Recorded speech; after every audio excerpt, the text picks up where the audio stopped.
So live streaming is absolutely the future of video on all social media platforms, and what these platforms are really pushing and promoting right now in 2022. So as a real estate agent, you absolutely should be incorporating live streaming into your social media and YouTube strategies. That's why today I'm going to give you a complete overview of what I think is the best live streaming program out there for real estate agents, and that is Streamyard. So I'm going to start off by going over some of my favorite features of Streamyard and why I like it so much, and then we'll go over what the best practices are of how real estate agents can incorporate live streamings into their social media strategies. But real quick, this channel is all about helping real estate agents out with social media, video, and technology. If that interests you, hit that little red subscribe button down below. So let's jump right into some of my favorite features of Streamyard and why I love this program so much. And the very first one on the list is the fact that you can stream to multiple social media platforms at the same time.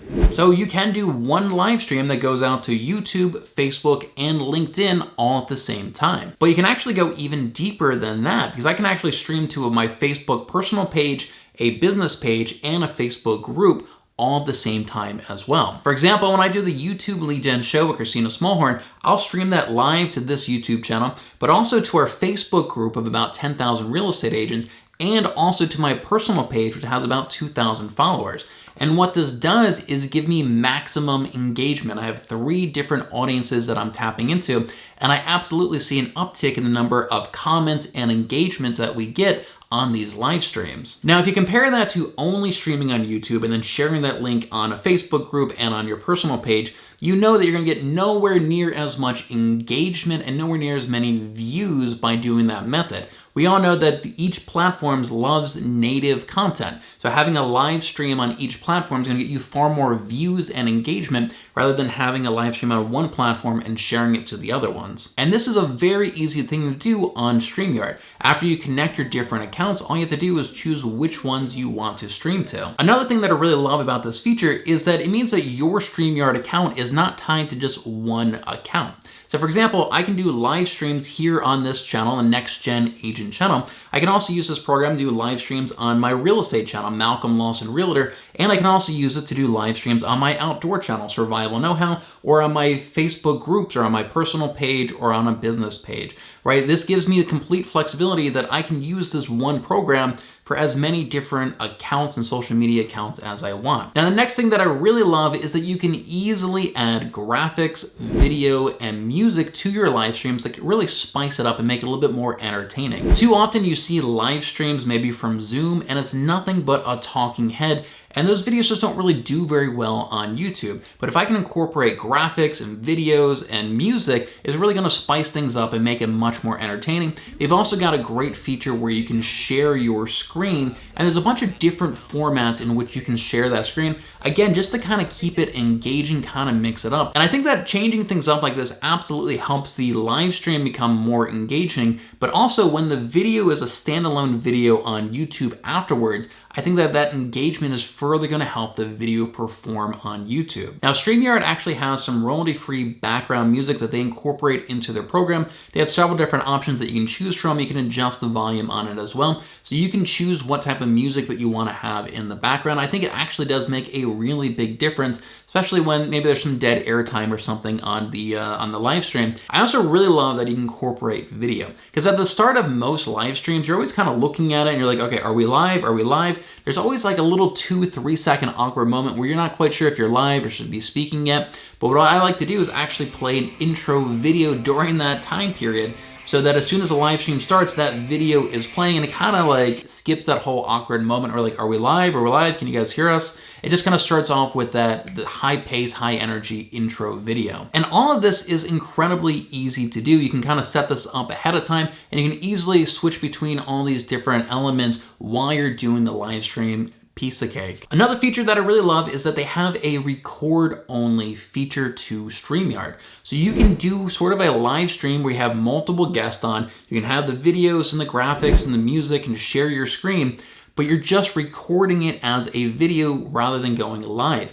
And I love this, and this is now how I record interviews with people rather than using Zoom. I mean, let's be honest, Zoom kind of got played out in 2020. Everybody is doing these Zoom videos and uploading them to YouTube, and they're very boring. It's just two small screens. There's no engagement, no really graphics or anything. What I love about Streamyard is that how they crop the video, you're much closer like this, and it's much more engaging than a typical Zoom call. And because you can change up the elements and video and graphics and add music, the whole thing just is much more energetic and much more engaging. And this is now how I record all my interviews with people, is that I use Streamyard to record those interviews rather than using Zoom. Now, speaking of doing interviews, another feature that I love is that with Streamyard, you can have up to 10 guests on a live stream at a same time. And it's very easy to invite them. You literally just send them a link. Everything's in your browser, so you can just hop on that live stream and then hop off if they want to. I've never actually had 10 different people on a live stream. I think the most I've ever done is 4, but nonetheless, you have that capability if you want to, and it's incredibly easy to send people the link and have them easily hop on that live stream with you. Streamyard also does not require that you install any programs on your computer. So like with Zoom, for example, for you to be a host, you have to download a program onto your computer in order to be a host. Streamyard doesn't have that. It's all built into the browser. So what this means is that it works on Macs, Windows, and Linux, and it even works on mobile devices as well. So it's super simple and easy to use. It's built right into your browser so anybody can use it. And even on the mobile device, you can be a host or you can be a guest just on your phone. Now, the last feature that I really love about Streamyard is that they've got a great free version. This is absolutely what I started using, was their free version before I started paying for it. And the only real downside to this free version is that you're gonna have a little watermark, a little Streamyard watermark in the top corner, and you can only stream to one platform at a time. But it is absolutely a great free program that you can really jump in and kind of get your feet wet with it before you kind of make the leap to purchasing one of the plans. So if you are thinking about getting into live streaming, I absolutely recommend that you just go and create a free account with them and just start using their free version of Streamyard, kind of try it out and kind of get a feel for it. And I do have a referral link down in the description below. If you use my link, you get a $10 credit after your first purchase with them, and I do as well. So now let's go over some best practices of how real estate agents can actually incorporate live streaming into the social media and YouTube strategies. So first, I'd say that doing a live stream at the same time every single week absolutely can help you get more engagement and more views. When I was doing live streams weekly, I absolutely saw that every single week the viewership would go up higher and higher and higher. You're kind of building this momentum. People kind of fall into that habit of watching you every single week, and that number of views just kept growing and growing and growing. When I started doing them more infrequently, the number of views that I would get on the videos and engagement dropped dramatically. So absolutely, if you can do it consistently, you're gonna kind of train your audience, you're gonna get into that habit of watching you every single week, and your views and your engagement will absolutely go up. Now, one thing I really like about Streamyard is that even though you're uploading to multiple different platforms, you can still customize how the live stream is going to look on each of those platforms. So on Facebook, you could have a certain message, and then on YouTube, you can still upload a custom thumbnail and change the title to whatever you like. And so the best practice is to have a custom thumbnail and title for each live stream. You know, if you do kind of a generic one like real estate Q&A, that is not going to get anywhere near as much engagement as something like, is the real estate market going to crash in 2022? Here's the proof. When it comes to YouTube live stream specifically, you want to treat that live stream just like any other video. Have a custom thumbnail and title for that live stream. Now, I will admit that sometimes I get a little lazy. Maybe I have 2 hours worth of free time. I just want to hop on a live stream, just kind of talk to my community a bit, and I will just do a generic title and a generic live stream thumbnail.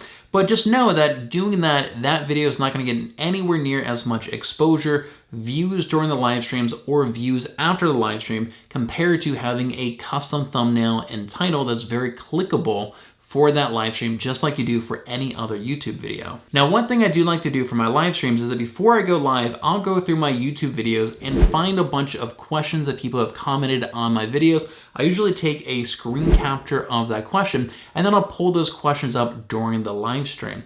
And this is kind of doing a couple of things. One, it's training my audience that they should be commenting on my YouTube videos, and if they do that, I may feature their comment in one of my live streams. So you're training your audience to comment on your videos, but it also gives me some content. Let's say that particular live stream is kind of dead, there's not many people on there. Well, great, I still have 5, 6, 7 questions that I can run through during that live stream, so I don't have any dead air airtime. And quite often, I'll have, let's say 7 questions that I pull up. I only get through 1 or 2 of them before the chat really starts picking up and my audience starts asking me questions. But it's still nice to have all these other questions kind of on standby, just in case I don't get that natural engagement from my live audience. And let's say you are starting off pretty new to live stream, you don't have a huge audience. This may be all that you do. Every week you hop on there and you just kind of run through questions from your comments on your videos. Now let's say that you don't have a lot of views, you don't have a lot of comments on your videos. Go to somebody else's video about real estate and just take some comments or take some screen captures of their questions and just say, hey, so Susan here is asking blah, blah, blah. You can even go to websites like Quora.com, which is a website where you can ask questions and the community will answer you, or even go to Reddit. Anywhere you can, just to find some questions and kind of bring them up during the live stream, just to kind of keep things going, make sure there's no dead airtime and that you are providing value through the entire live stream. Now, another hack that I like to do is that I'll often find an article or a piece of data or a website, and I'll kind of make that the focus of the start of my live stream. And I'll pull up this article, maybe I'll kind of scan through, read some of it, then I give my opinion about it, or maybe I'll pull up the inflation numbers or the number of home sales. I'll pull up some data, and with Streamyard, it makes it very easy for you to share that screen at the same time. And I'll just kind of like opine about it, give my opinion and kind of give my interpretation of this article.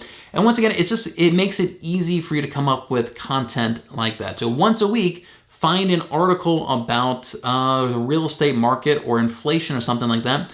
Pull it up, read it, and kind of talk about the article and ask your audience to give their opinions about that as well. And then afterwards, just answer a bunch of questions, and that's kind of like a pretty nice little live stream right there. Now, another easy strategy is to bring on guests. So these can be other real estate agents in your market, maybe other real estate agents from other markets. You can kind of do sort of an interview style, or again, you can pull up the questions and then ask them what is their opinion about those questions.